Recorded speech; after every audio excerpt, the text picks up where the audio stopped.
Se ninguém fizer nada, o Brasil vai começar a encolher.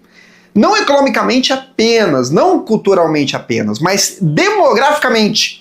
Em poucas décadas teremos menos brasileiros vivos do que hoje. E quase ninguém está falando sobre isso. Esse vídeo não é alarmismo, é matemática, é demografia, é realidade. Ok? Bom, eu sou o Queiroz, do Instituto Zarael. E hoje eu quero te mostrar um dos temas mais importantes, ignorados e perigosos para o futuro do Brasil. A queda populacional acelerada que já começou, mesmo que muita gente ainda não tenha percebido. Quando falamos de população, existe um conceito básico chamado taxa de reposição.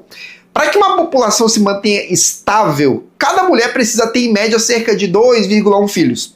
Abaixo disso, a população inevitavelmente envelhece e em algum momento começa a diminuir. O Brasil está muito abaixo desse número, e não é de hoje. O que está abaixo também são os números de inscritos. Então, se você não está inscrito, por favor, se inscreva. Durante muito tempo, o Brasil viveu o chamado bônus demográfico. Tínhamos muitos jovens entrando no mercado de trabalho, sustentando um número menor de idosos. Isso impulsionou o crescimento econômico, consumo, expansão das cidades, escolas, universidades, empresas. Só que esse bônus acabou. E agora estamos entrando no que quase ninguém quer admitir, o ônus demográfico.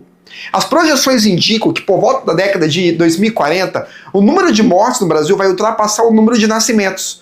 Isso significa que a população total começa a cair. Não é uma hipótese distante, não é algo para o fim do século, é coisa de menos de 20 anos, é amanhã em termos históricos. E quando a população começa a cair, não é apenas um número frio no gráfico, isso muda tudo. Menos crianças significa menos escolas, menos jovens significa menos trabalhadores, menos adultos produtivos significa menos impostos arrecadados. Mais idosos significa mais gastos com saúde, previdência e assistência social. O Estado fica mais pesado justamente quando há menos gente para sustentá-lo. Agora, se a situação brasileira já é grave, em algumas regiões ela é ainda pior. Há estados em que a taxa de fecundidade é ainda mais baixa do que a média nacional. Em certas áreas urbanas, o número de filhos por mulher já se aproxima de países como Japão e Coreia do Sul, que enfrentam colapsos demográficos há anos. O problema é que o Brasil não é um país que recebe grandes ondas migratórias, capazes de compensar essa queda. Alguns países conseguem amenizar o problema trazendo imigrantes. O Brasil, historicamente, não faz isso em escala suficiente para resolver a equação. Ou seja, a conta não fecha. E aqui entra um ponto delicado, mas fundamental. Quanto maior o nível de escolaridade, mais tarde as pessoas têm filhos. Quando tem. Isso não é um julgamento moral, é um dado. O adiamento da maternidade e da paternidade reduz drasticamente a chance de famílias maiores. Biologia não negocia com ideologia. Tudo isso cria um efeito em cadeia.